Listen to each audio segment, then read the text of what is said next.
오늘 본 말씀 교독하겠습니다. 5장 18절부터 22절까지 먼저 교독합니다.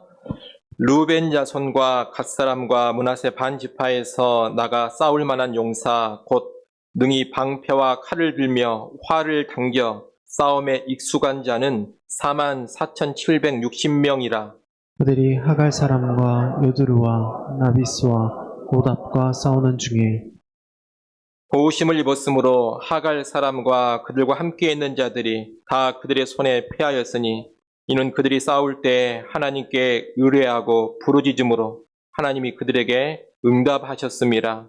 그들이 대적의 짐승 곧 낙타 5만 마리와 양 25만 마리와 나귀 2천 마리를 빼앗으며 사람 10만 명을 사로잡았고 죽임을 당한 자가 많았으니 이 싸움이 하나님께로 말미암았음이라. 그들이 그들의 땅에 거주하여 사로잡힐 때까지 이르렀더라. 25절 여러분이 읽습니다. 그들이 그들의 조상들의 하나님께 범죄하여 하나님이 그들 앞에서 멸하신 그 땅 백성의 신들을 가늠하듯 섬긴지라. 함께 봅니다. 그러므로 이스라엘 하나님이 아수르 왕 불의 마음을 일으키시며 아수르 왕 드글랏 빌레셀의 마음을 일으키심에 곧 르우벤과 갓과 므낫세 반 지파를 사로잡아 할라와 하볼과 하라와 고산 강가에 옮긴지라. 그들이 오늘까지 거기에 있으니라. 아멘.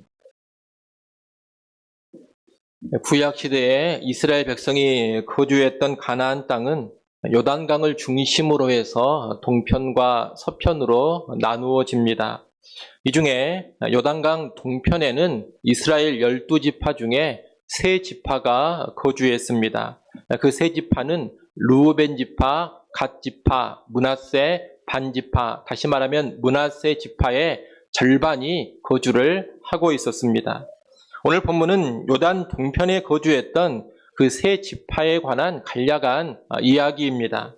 먼저 18절부터 22절은 요단 동편에 3지파가 행했던 정복 전쟁에 관한 이야기입니다. 이 전쟁은 사울왕 때에 있었던 것으로 보입니다. 이 전쟁에는 싸움에 익숙한 3지파의 용사들 44,760명이 출전했는데 이 전쟁에서 동편의 3지파는 하나님의 도우심을 얻어서 아주 커다란 승리를 거두었습니다.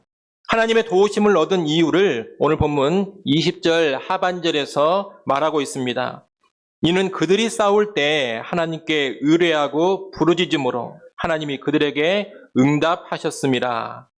이 용사들은 싸움에 익숙한 자들이었습니다. 용맹한 자들, 전쟁에 능한 자들이었다라는 겁니다. 하지만 이들은 자기의 용맹, 자기의 싸움 실력을 의지하지 않았습니다. 대신 하나님을 의지했습니다. 하나님을 의지하면서 하나님께 부르짖어 기도했습니다. 하나님을 의지하는 믿음으로 이 전쟁에 드려졌던 겁니다. 이 하나님께서 그들을 도우사 큰 승리를 거두게 하신 겁니다.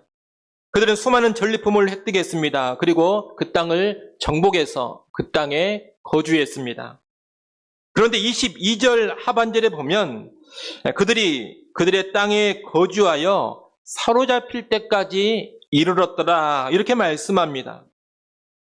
르우벤 지파, 갓 지파, 므낫세 반 지파가 사로잡힐 때까지 정복한 그 땅에서 살았다는 겁니다.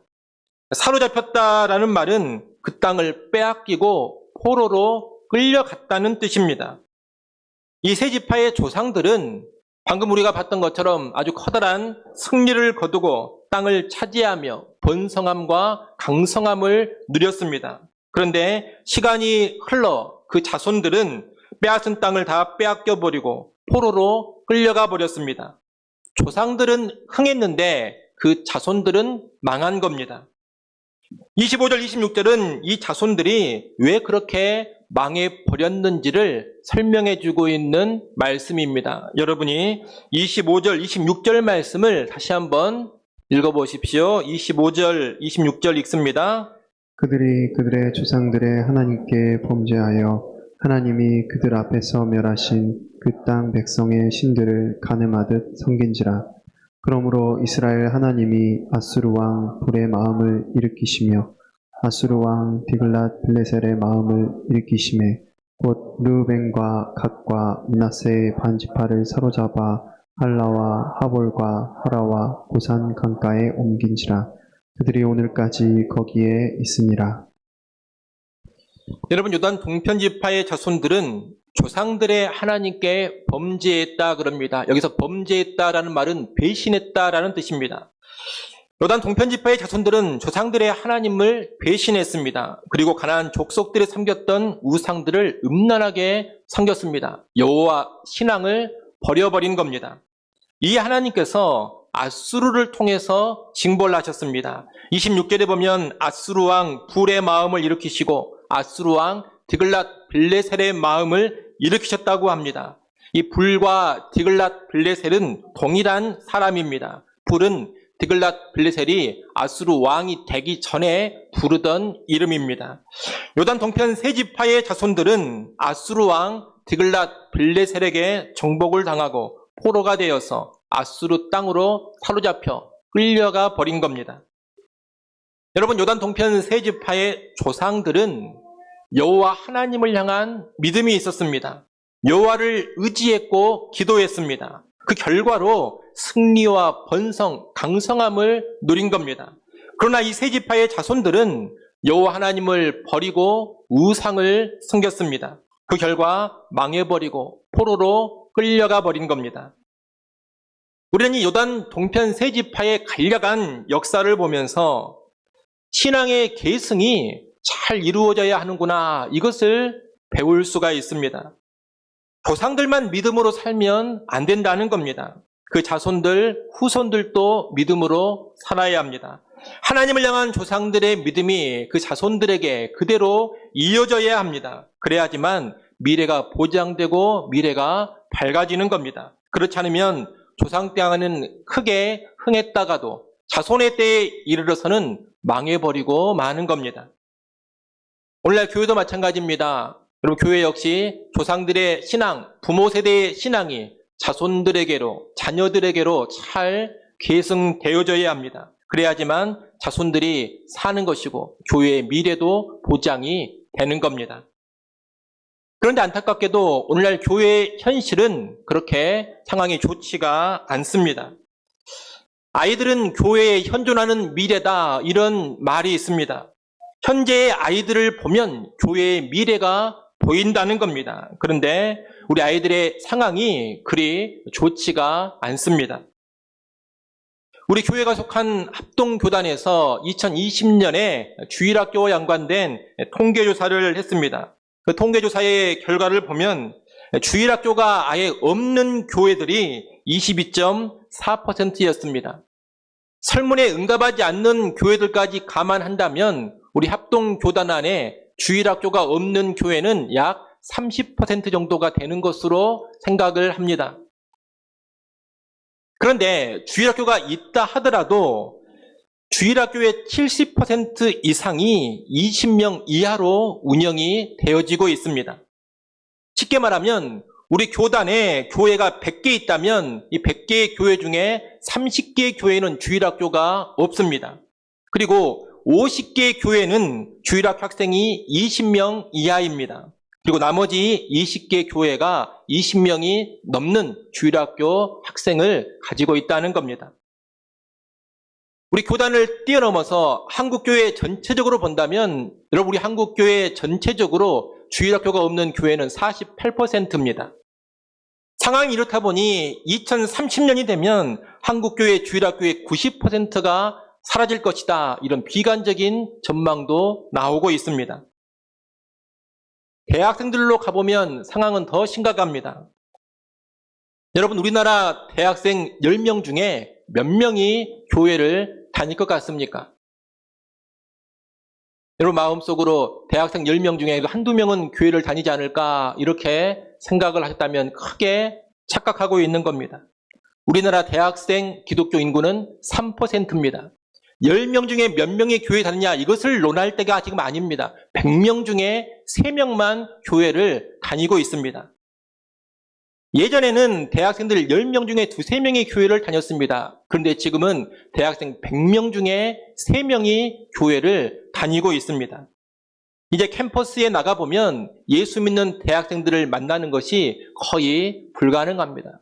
예수 믿는 대학생들, 교회 다니는 대학생들이 아주 희박해져 버린 겁니다. 이렇게 교회의 다음 세대가 양적으로 급속히 쇠락했습니다. 교회에 아이들이 없습니다. 학생들이 없습니다. 대학생도 없습니다. 이런 양적인 쇠락도 문제이지만 질적인 면도 좋지가 않습니다. 너무 적은 수의 아이들, 학생들이 교회를 다니는데 이 아이들의 신앙의 질이 좋지가 않다는 겁니다. 아이들, 학생들의 영적인 무지가 아주 심각합니다. 아이들이 교회는 다니지만 복음을 잘 모릅니다. 예수님이 누구신지, 예수님이 어떤 일을 하셨는지를 모릅니다. 십자가의 의미나 부활의 의미도 잘 모릅니다. 어떻게 구원받는지도 모릅니다. 그래서 교회는 다니지만 거듭나지 않는 아이들, 구원받지 못한 아이들이 너무나 많습니다. 아이들이 또 성경을 너무 모릅니다. 하나님의 말씀인 성경에 대한 무지가 여러분 상상 이상입니다. 교회는 다니지만 주일학교 10년, 15년을 다니지만 성경을 한 번도 읽어보지 못한 그런 아이들, 학생들이 태반입니다. 설교 시간 때 성경 말씀을 듣는 것 말고서는 다른 기회를 통해서 성경을 접하거나 또는 성경을 제대로 공부해 본 적도 거의 없습니다. 성경을 모르니 하나님의 뜻을 알 리가 없습니다. 당연히 이 아이들의 생각과 말과 행동이 지극히 세속적입니다. 인생의 목표나 인생의 목적, 공부하는 이유, 돈에 대한 관점, 결혼이나 연애에 대한 관점, 성관념 이런 모든 면에서 교회 다니는 아이들과 교회 다니지 않는 아이들이 차이가 없습니다. 이 부분도 설문조사를 해봤는데 교회 다니는 학생들과 교회 다니지 않는 학생들 사이에 가치관의 차이가 거의 없었습니다. 거의 모든 영역에서 교회 다니는 아이들과 다니지 않는 아이들이 똑같은 생각, 똑같은 사고방식을 가지고 있었습니다. 아이들이 교회는 다니지만 실상 이 아이들이 하나님을 사랑하는 것이 아니라 세상을 사랑합니다. 교회는 다니고 있지만 사실 하나님을 섬기지 않습니다. 세상을 섬기고 있습니다. 하나님의 뜻을 따라 살지 않습니다. 철저하게 세상 풍조를 따라서 살아가고 있는 겁니다. 그러다 보니 이 아이들이 여차하면 교회를 떠납니다. 그 중심에 복음으로 인한 거듭남도 없고 제대로 된 신앙도 심겨지지 않았기 때문에 여차하면 교회를 떠나는 겁니다. 진학을 했다면서 교회를 떠납니다. 아르바이트 한다면서 교회를 떠납니다. 취업했다면서 교회를 떠납니다. 하나님이 없는 것 같다 그렇게 말하면서 교회를 떠납니다. 한국 교회에 문제가 많다면서 또 교회를 떠납니다. 여러분 이렇게 우리 아이들의 상황이 양적으로도 좋지 않고 질적으로도 좋지 않습니다. 우리 자손들이 이런 상태를 유지하면 망하게 됩니다. 자손들도 망하고 교회도 망합니다. 사실 심각한 위기 상황입니다. 그런데 아직 우리들이 눈으로 볼 때에는 교회 건물이 이렇게 번듯하게 지어져 있고 또 이 교회 안에 예배할 때마다 그래도 상당수 어른들이 들어와서 예배를 드리고 있기 때문에 심각한 위기라는 것을 깨닫지를 못합니다. 그냥 교회가 그럭저럭 돌아가고 있구나 다들 이런 생각에 빠져 있다는 겁니다. 그러나 여러분 그렇지 않습니다. 심각한 위기 상황입니다. 우리는 이런 위기 상황을 제대로 인식하고 우리 다음 세대에게 어떻게 바른 신앙을 계승할 수 있을까? 어떻게 하면 부모 세대의 믿음을 우리 자녀들에게도 제대로 전달할 수 있을까? 이것을 깊이 고민해야 하는 겁니다. 여러분 신앙의 전수는 결코 사소한 문제가 아닙니다.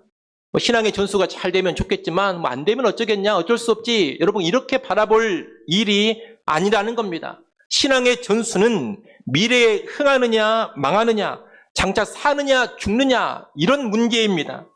신앙이 있으면 살고 흥합니다. 신앙을 상실하면 죽고 망합니다. 그러니 커다란 경각심을 가지고서 신앙의 계승에 힘써야 합니다. 신앙의 계승을 위해서 우리가 해야 할 여러 가지 일들이 있겠습니다만 이 설교 시간에 세세하게 논하기는 힘듭니다. 다만 신앙의 계승과 연관해서 세 주체가 깨어 있어야 한다는 것을 말씀드립니다. 첫째로 부모 세대가 철저하게 깨어 있어야 합니다. 우리의 자녀들, 자손들의 신앙이 황폐해진 데에는 부모 세대의 책임이 큽니다. 우리의 자녀들, 자손들의 신앙이 왜 이렇게 황폐해졌습니까? 부모 세대가 신앙에 있어 흔들렸기 때문입니다. 부모 세대가 흔들리면 자녀 세대는 더더욱 크게 흔들리는 법입니다. 주일학교의 세락에는 교육의 질 문제도 있고 출생률 저하의 문제도 있습니다. 한국 교회가 전반적으로 신뢰를 잃어버린 그런 요인도 분명히 있습니다. 그러나 가장 큰 요인이 무엇이냐? 우리 부모들이 자녀들을 대할 때 신앙 중심으로 철저하게 신앙 우선주의로 대하지 않았다는 겁니다. 다시 말해 부모들의 믿음이 흔들렸기 때문이라는 겁니다. 근데 코로나 시기를 이제 거의 지났는데 지금 30, 40 세대의 현장 예배 이탈자가 43%에 이릅니다. 30대, 40대 부모 세대 아닙니까? 30대, 40대 이 부모 세대 신자들이 코로나 이후에 현장 예배를 많이 안 나온다는 겁니다. 43%가 출석을 잘 안 하고 있습니다. 한국 기독교 목회자 협의회가 2023년에 한국인의 종교 생활과 신앙 의식을 조사했습니다. 이 조사 결과에 따르면 개신교인 중에 교회를 안 나가는 소위 가난한 교인의 비율이 29%였습니다. 이것을 인구수로 환산하면 대략 226만 명입니다. 그중에 상당수가 30대, 40대, 지금 주일학교 아이들을 두고 있는 부모 세대입니다. 여러분 무엇을 보여주는 겁니까? 30대, 40대 주일학교 아이들 둔 부모 세대의 믿음이 거의 다 무너져 있다는 겁니다. 특히 주일학교 자녀들을 둔 이 부모 세대의 교육관이 너무나 세속적입니다. 교회를 다니고 있는 부모지만 세속적인 학업관을 가지고 주일 아침에도 자녀를 학원에 보내는 그런 분들이 너무나 많습니다. 필요하면 주일 예배를 다 제껴버리고 그냥 학원을 보냅니다. 오죽하면 서울 지역에서는 주일에 학원 보내지 않기 이런 운동이 교회마다 일어나곤 했습니다. 우리 부모들이 하나님보다 학원을 더 신뢰하고 하나님보다 학원 강사를 더 신뢰합니다. 하나님보다 학업이 자녀들의 미래를 더 든든히 보장해 주리라고 믿고 있습니다. 하지만 여러분 커다란 착각입니다. 신앙을 상실하면 자녀들의 삶은 쇠락합니다. 이 세상의 삶도 평안을 보장받지 못하지만 더 중요한 것은 영원한 삶에 있어서 치명적인 비극을 초래하게 된다는 겁니다. 여러분 성경은 누누이 말합니다. 자손들이 예수를 믿고 하나님을 의지하여 살면 가장 복되다. 하나님 말씀대로 살면 가면 갈수록 삶이 더 안정되고 견고해진다. 믿음으로 살아야지만 이 세상의 삶은 물론이거니와 내세에서도 천국의 복을 누리게 된다. 성경은 누누이 이것을 말하고 강조하고 있다는 겁니다. 우리 부모 세대는 이런 성경의 말씀을 확신해야 합니다. 그 확신이 있을 때에만 자녀들을 신앙 중심으로 양육할 수가 있습니다. 여러분 확신을 가지시고 신앙의 우선권을 두고 양육을 하셔야 됩니다. 신앙적인 권면도 강하게 해야 합니다. 여러분 우리 자손들의 미래, 자녀들의 영원한 삶이 예수를 믿는 신앙, 여호와 하나님을 향한 신앙에 달려 있음을 꼭 확신하시기를 바랍니다. 그런 확신 가운데 여러분 가정에서 기회가 되는 대로 자녀들과 함께 말씀을 읽고 말씀을 나누고 기도하십시오. 자녀가 어릴 때부터 가정에서 말씀과 기도와 찬양을 자주 접하게 해야 합니다. 또 자녀를 위해서 여러분 정말로 많이 기도하셔야 됩니다. 우리 자녀들이 살아가는 이 세상이 녹록지 않습니다. 너무나 유혹이 많고 너무나 부패한 것들이 많은 그런 세상입니다. 이런 세상에서 그 영혼의 보호를 위해서 그 누구보다 부모가 깨어서 간절히 기도해야 하는 겁니다. 그런데 의외로 오늘날 자녀를 위해 간절히 기도하는 부모를 찾아보는 것이 쉽지가 않습니다. 예전 우리 부모 세대는 자녀를 위해서 정말 많이 기도했습니다. 새벽마다 나와서 기도했고 밤을 지새우며 기도하곤 했습니다. 그런데 요즘 보면 자녀를 두는 부모들이 거의 기도를 안 합니다. 왜 기도를 안 할까요? 그냥 그럭저럭 우리 자녀들이 살만 할 것이다. 이런 어떤 착각에 빠져 있기 때문입니다. 기도하지 않아도 될 일은 될 것이다. 이런 생각을 하고 있기 때문입니다. 그리고 무엇보다도 자녀들의 영혼의 상태에 대해서 큰 근심과 슬픔을 가지고 있지 않기 때문입니다. 자녀가 대학 떨어지는 것은 큰 근심거리로 여깁니다.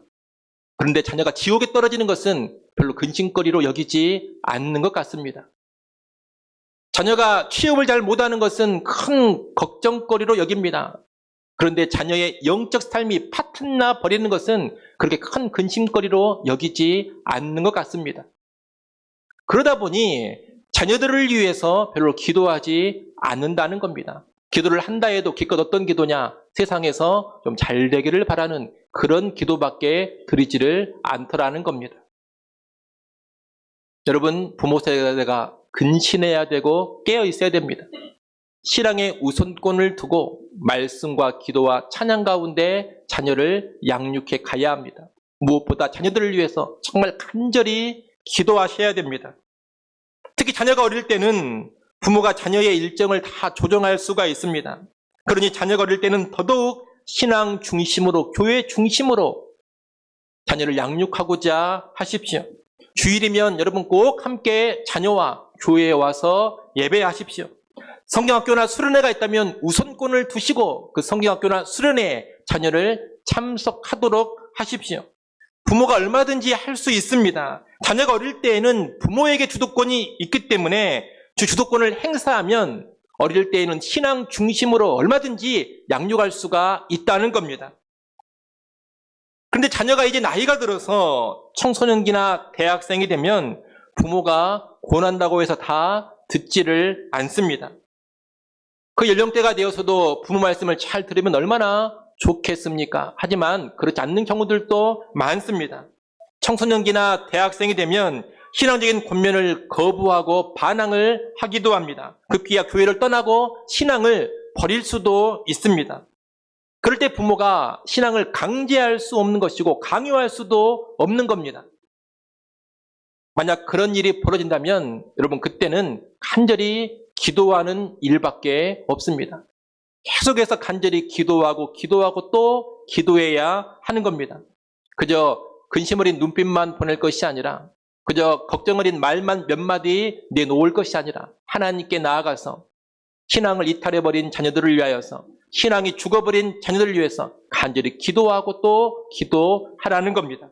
그런 기도 가운데 하나님께서 은혜를 주시면 자녀들의 삶에 놀라운 변화가 다시 일어납니다. 그 소망을 품고 부모 세대는 기도할 수 있어야 합니다.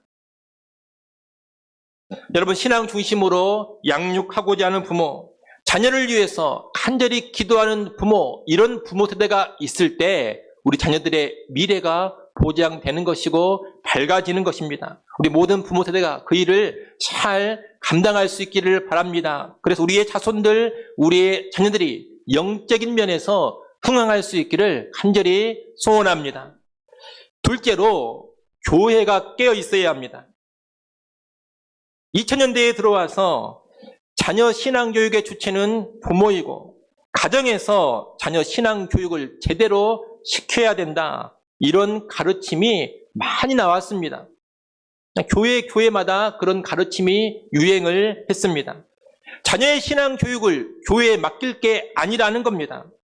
부모가 자녀 신앙 교육에 일차적인 책임을 지고 부모가 가정에서 자녀 신앙 교육을 해야 한다. 이런 가르침이 2000년대 이후에 교회에 많이 돌았다는 겁니다. 저는 그런 가르침이 원론적으로는 맞다고 생각합니다. 하지만 부모가 자녀의 신앙 교육을 책임져야 한다 이런 가르침에도 한계가 분명히 있습니다. 그런 가르침을 듣고서 부모가 자녀의 신앙교육을 주도하는 그런 가정들이 많이 나타났습니다. 지금도 부모가 자녀의 신앙교육을 가정에서 잘하는 그런 부모 세대들이 분명히 있습니다. 그런데 제가 관심을 갖고 좀 살펴보니까 그런 가정들은 대부분 어떤 가정들이냐? 안정적인 가정들입니다. 일단 그런 가정은 일반적으로 남편과 아내, 이 부부의 신앙이 다 좋고 또 이 부부 사이가 화목합니다. 화목한 결혼 생활을 신앙 안에서 하고 있는 가정들이라는 겁니다. 그리고 또 그런 가정은 대부분 경제적으로 여유가 있습니다. 부자는 아니라 하더라도 나름 경제적인 필요가 어느 정도 채워져 있는 그런 가정들입니다. 또 그런 가정들을 보니까 부모의 교육 수준이 상당히 높고 지적입니다. 그러니 무슨 말이냐? 자녀의 신앙교육은 부모가 책임져야 한다. 이 가르침을 충실히 이행하고 있는 가정들은 외적인 조건이 상당히 좋은 가정들이더라는 겁니다. 화목한 결혼 생활, 경제적인 안정, 부모의 높은 교육 수준, 이 삼박자가 맞아 떨어질 때 가정에서 자녀들을 부모가 신앙 교육을 시키는 것이 가능하더라는 겁니다. 예외는 있겠지만 제가 한번 쭉 관심 갖고 살펴보니 대부분의 가정들이 그랬습니다. 그렇지 못한 가정들은 부모가 자녀의 신앙 교육을 전담하는 것이 현실적으로 힘듭니다. 편부, 편모 가정, 조손 가정, 고달픈 맞벌이 가정, 경제적인 여건이 좋지 않은 가정, 부모의 교육 수준이 높지 않은 가정, 이런 가정들을 향해서 부모가 자녀의 신앙교육을 책임져야 된다. 가정에서부터 부모가 자녀의 신앙교육을 전적으로 잘 시켜라. 이런 가르침이 사실상 비현실적이더라는 겁니다. 그래서 우리의 자녀들 다음 세대의 신앙교육에 있어서 교회의 역할을 절대로 무시할 수가 없는 겁니다. 교회가 또 하나의 주체로서 강력한 역할 감당을 해야 합니다. 신앙교육은 부모가 주도적으로 하고 교회는 보조 역할만 하면 된다. 이래서는 안 된다는 겁니다. 교회 역시 책임을 갖고 주도적으로 자녀 세대의 신앙교육에 들여져야 합니다. 특히 가정에서 케어가 안 되는 그런 자녀들을 돕기 위해서 교회가 적극적으로 더 움직여야 합니다. 이것은 이제 교회 지도자들이 구체적으로 논의해 가야 될 일입니다. 주일학교 교육을 어떻게 더 질적으로 변화시킬 수가 있을 것인가? 세대를 통합하는 예배를 더 어떻게 의미 있게 드릴 수 있을 것인가? 가정에서 케어가 잘 안 되는 자녀들을 교회가 어떻게 도와갈 것인가? 교회가 어떻게 영적인 부모의 역할을 탁월하게 감당할 수 있을 것인가? 다음 세대 양육을 위해서 교회가 어떤 시스템을 만들고 어떤 투자를 해가야 할 것인가? 이런 여러 가지를 지도자들이 고민하고 논의를 해야 합니다. 우리 교회도 그렇게 해나가야 할 겁니다. 교회가 주일학교를 전망할 때 많은 숫자가 초점이 아닙니다. 출산율 저하로 인해서 아이들 숫자 자체가 예전보다 너무나 적습니다. 그러니 옛날처럼 아이들이 막 바글바글하는 그런 주일학교는 대부분의 교회에서 기대하기 힘듭니다. 그런 기대는 일단 내려놔야 되는 그런 시대가 왔습니다. 대신에 어떻게 해야 질적으로 탁월한 아이들을 키워낼 수가 있을까? 여기에 초점을 맞추고 주일학교를 전망해야 됩니다. 앞서 말씀드린 것처럼 구체적인 방안은 교회 지도자들이 고민하고 논의해야 될 겁니다. 하지만 우리 성도들도 분명히 알아야 할 것은 뭐냐?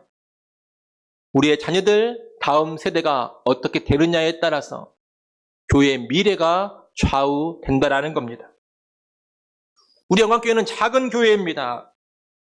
그래도 여하튼 대략 100명의 성도들이 모여서 예배를 드립니다. 주일학교도 유치부부터 중고등부까지 30명 정도가 있습니다. 교회는 자립을 했고 미약하지만 다른 교회나 다른 선교지도 돕고 있습니다. 지금 우리 교회의 현재 상태가 망한 상태는 결코 아니라는 겁니다. 그런데 여러분, 우리의 자녀들 다음 세대가 신앙 계승을 제대로 이루지 못한다면 미래는 상당히 막막합니다. 한 세대 후를 전망하기 힘든 겁니다.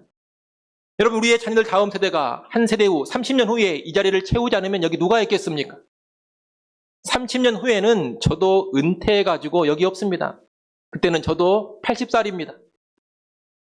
30년 되기도 전에 여기 계신 우리 성도님들의 대부분은 다 하나님께 가 계실 겁니다. 그때 과연 누가 여기에 있을 것인가? 주변을 한번 돌아보십시오. 옆에 있는 성도들 얼굴을 보십시오. 30년 후에 나나 이 사람 여기 있을 것인가? 저도 여기서 보니까 대부분 안 계실 것 같습니다. 우리는 천국에서 만나가지고 하나님 찬양하고 있을 겁니다. 그러면 이 땅에 있는 이 영광교회 30년 후에 누가 있어야 합니까? 자녀 세대가 있어야 되지 않겠습니까? 그런데 신앙계생이 안 이루어지면 자녀 세대들이 과연 이 자리를 채우고 있겠습니까? 다음 세대의 신앙계생이 제대로 이루어지지 않는다면 우리 교회는 그냥 사라지는 겁니다. 여러분, 이것은 불을 보듯 뻔한 일입니다. 그러니 우리 성도들은 미래를 전망하면서 우리의 자녀들 다음 세대를 위해서 기도를 많이 해주셔야 되고 또 물심양면으로 적극적으로 후원을 하고자 또 돕고자 해야 합니다. 조금 불편함이 있고 장년 세대나 노년 세대와 안 맞는 그런 일이 있다 하더라도 다음 세대를 위한 일이라면 마음을 열고 동참하고 협력해야 합니다. 일례로 우리는 주일에 예배를 아이들과 같이 드립니다. 이 아이들과 함께 예배하는 것이 다음 세대 신앙교육에 장기적으로 보면 더 유익하기 때문에 그렇게 예배하고 있는 겁니다. 근데 여러분, 사실 이렇게 아이들과 함께 예배하는 것, 유초등 아이들도 와 있고 유치부 아이들도 와 있고 중고등 아이들도 와 있는 이런 예배가 그렇게 단정하지는 않습니다. 좀 어수선한 면이 있습니다. 어른들끼리 조용하게 집중력 있게 예배하면 훨씬 더 좋을 텐데 그러지를 못한다는 겁니다. 아이들이 떠들기도 하고 때로 소리를 지르기도 하고 잡담을 하기도 하고 울기도 합니다. 갑자기 앞으로 뛰쳐나오기도 합니다. 설교하는 저도 그런 모습이 신경 쓰일 때가 상당히 많습니다. 많은 방해가 됩니다. 하지만 그럼에도 불구하고 어른 세대가 그것을 이해하고 용납하고 품어주면서 같이 가야 하는 겁니다. 또 예배 시간에 찬양 인도나 성경 봉독 대표 기도를 우리 자녀들이 할 수도 있습니다. 그런 것이 때로 불편할 수도 있고 수준에 미달할 수도 있습니다. 그럼에도 장년 성도들이 그런 것들을 다 용납하고 이해하고 불편을 감수하면서 같이 가고자 하는 그런 마음의 준비를 해야 한다는 겁니다. 투자하는 것도 그렇습니다. 어떤 교회는 목사님, 장로님들 성지순례를 교회가 비용을 다 대줘가지고 가기도 합니다. 좋은 일이라고 생각합니다. 그런데 여러분, 목사님이나 장로님들은 성지순례를 안 가도 신앙을 잃어버릴 일이 절대로 없습니다. 여러분, 제가 성지순례 안 간다고 신앙을 잃어버리겠습니까? 우리 장로님들이 성지순례 안 간다고 교회를 그 다음부터 안 다니겠습니까? 죽을 때까지 그럴 일 없습니다. 그렇다면 차라리 그 비용으로 청년들이나 중고등부 아이들을 성지순례를 보내주면 훨씬 더 좋지 않겠습니까?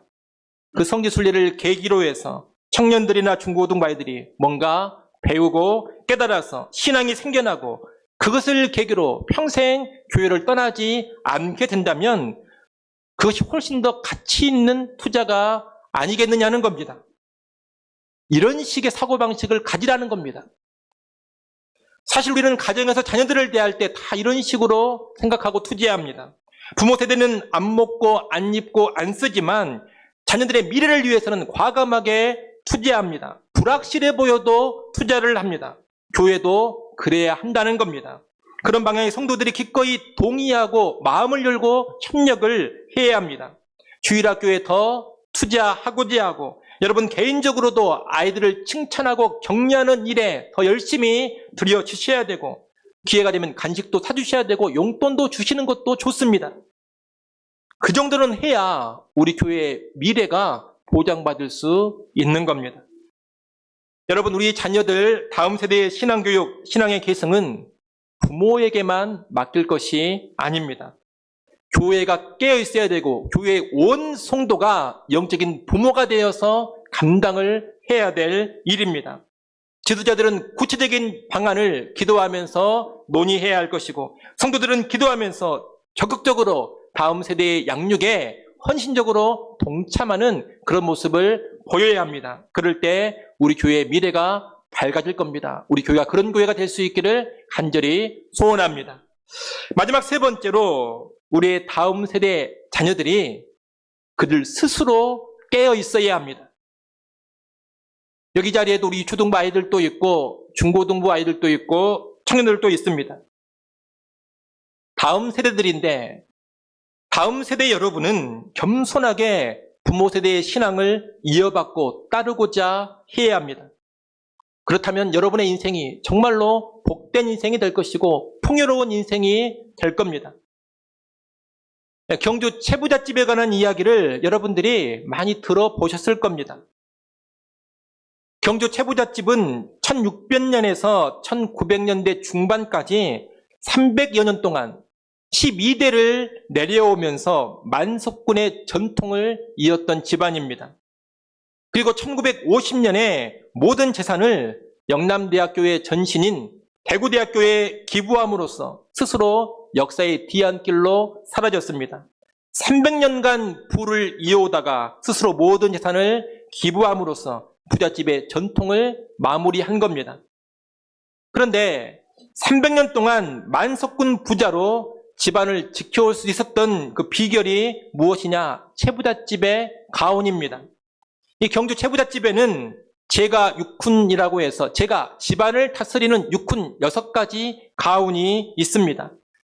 그 6가지 내용이 이렇습니다. 첫째, 진사 이상의 벼슬을 하지 말라.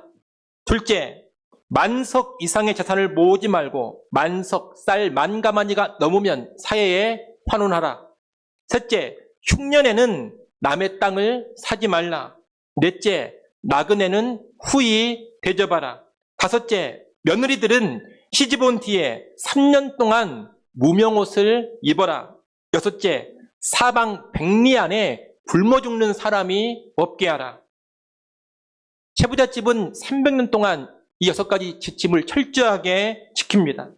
그래서 이 긴 300년 동안 집안이 몰락하거나 화를 당하지 않고 부를 유지했습니다. 긴 역사의 흐름 가운데 위태로운 때도 있었습니다. 밀란이 일어나서 부자나 양반들을 다 잡아 죽일 때도 있었습니다. 그런데 그런 때도 채부잣집만큼은 화를 늘 면했습니다. 그 지침대로 했더니 밀란을 일으켰던 사람들도 채부잣집은 지켜줘야 된다. 채부잣집은 해를 끼치면 안 된다. 이러면서 보호를 해준 겁니다. 그러면서 300년을 부잣집으로 유지할 수가 있었던 겁니다. 보통 이 채부잣집 이야기를 하면 방금 말씀드린 이 6가지 가훈을 많이 언급합니다. 너무나 훌륭한 지침이라는 겁니다. 하지만 여러분, 이 6가지 가훈, 6가지 지침 못지않게 중요한 것이 있습니다. 그게 무엇이겠습니까? 이 채부잣집의 자손들이 조상이 전해준 그 지침을 정말로 충실하게 지켰다는 겁니다. 여러분, 아무리 좋은 가훈, 좋은 지침을 남겨주면 뭐합니까? 자손이 지키지 않으면 아무런 의미가 없는 겁니다. 부모는 잘 지켜서도 자식이 지키지 않으면 망하는 겁니다. 그래서 이 채부잣집을 보면 6가지 가훈을 만든 조상도 참 훌륭하지만 그것을 이어받아서 계속 지켜갔던 그 집안의 자손들도 너무나 훌륭한 자손들이다. 그런 생각이 드는 겁니다. 그 자손들이 높은 벼슬에 대한 욕심이 생길 수도 있지 않겠습니까? 지방의 진사 정도로 만족하는 것이 아니라 중앙으로 진출해가지고 판수도 되고 정승도 되고 싶다. 그런 욕심이 왜 없었겠습니까? 또 더 큰 돈 욕심이 왜 생기지 않았겠습니까? 왜 만석으로만 제한을 해야 되느냐? 만석 넘는 재산을 한번 모아보고 싶다. 흉년에도 땅을 많이 사서 땅을 더 많이 늘려보고 싶다. 왜 그런 욕심이 없었겠습니까? 그런데 그런 욕심을 다 끊어내고 조상이 준 가운데로 충실하게 살았다는 겁니다.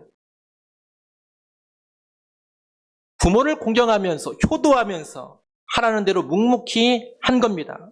그 결과로 계속해서 흥하게 된 겁니다. 여긴 우리 자녀들의 세대, 우리 초등부 아이들, 중고등부 아이들, 우리 청년들은 바로 그 모습을 기억하면 좋겠습니다. 자녀 여러분, 여러분의 부모 세대가 어떻게든 신앙을 전수해 주려고 예를 씁니다. 신앙을 지키고 말씀대로 살면 너무나 행복하고 너무나 복되기 때문에 신앙을 전수해 주려고 예를 쓰는 겁니다. 여러분은 부모 세대가 계승하고자 하는 그 신앙을 겸손하게 이어받기를 바랍니다. 나는 싫습니다. 나는 나 하고 싶은 대로 살겠습니다. 나는 세상이 좋습니다. 나는 돈이 좋습니다. 그러지 말고 부모를 공경하는 마음으로 부모 세대의 권면을 따를 수 있기를 바랍니다. 부모를 공경하는 삶에는 부모가 가지고 있는 여호와 신앙을 이어받는 것도 포함됩니다. 부모를 공경하니 부모가 믿는 예수님, 부모가 믿는 여호와 하나님을 함께 믿는 겁니다. 부모를 공경하니 부모가 가르치는 성경의 말씀을 겸손하게 배우고 순종하고자 하는 겁니다. 부모님과 함께 같은 신앙으로 살아가는 것, 이것이 부모 공경이고 효도입니다. 그리고 그렇게 살 때 신앙으로 인한 복을 하나님께 받아 누리는 겁니다. 예레미야 35장에 보면 레갑 사람들이 나옵니다. 이 레갑 사람들이 하나님의 칭찬을 크게 받는데 다른 이유가 아닙니다. 그들이 자기들의 조상 요나답의 명령을 충실하게 지켰기 때문입니다. 레갑 사람들의 조상인 요나답은 어떤 유언적인 명령을 내렸느냐? 너희는 포도 농사를 짓지 말고 포도주를 마시지 말고 평생 장막에 거하면서 살아라. 이런 유언적인 명령을 남겼습니다. 이 명령은 어떤 뜻이냐? 새 속에 물들지 말고 경건하게 살라, 그런 의미입니다. 그런데 그 후손들인 레갑 사람들이 250년이 지나도록 조상 요나답의 유언적인 명령을 충실하게 지켰습니다. 대단한 자손들입니다. 하나님은 이 자손들의 신실함을 보시면서 칭찬하시고 복을 주십니다. 요나답의 자손들 가운데 내 앞에 설 사람이 영원히 끊어지지 않도록 해주겠다, 그런 축복의 약속을 주신 겁니다. 조상의 경건한 명령, 경건한 신앙을 그대로 이어받아서 후손들이 살아가니 하나님이 기뻐하시며 그런 복을 주신 겁니다. 오늘 이 자리에 있는 우리 자녀 세대 여러분은 요나답의 자손들처럼 꼭 살아가기를 바랍니다. 부모 세대가 전하고자 하는 신앙을 그대로 이어받기를 바랍니다. 부모 세대의 경건한 권면과 신앙의 유언을 마음 깊이 새기고 계승하여 살아가기를 바랍니다. 그것이 여호와 하나님 앞에서 여러분의 인생을 참으로 복되게 할 겁니다. 우리 자녀들은 꼭 부모 세대의 신앙을 잘 이어받아서 하나님 앞에서 복된 삶, 흥하는 삶으로 나갈 수 있기를 간절히 축원합니다. 기도하겠습니다. 아버지 하나님, 우리의 자녀들에게, 우리의 다음 세대에 신앙을 계승하는 일이 얼마나 중요한 일인지를 우리가 깊이 깨닫게 하여 주시옵소서.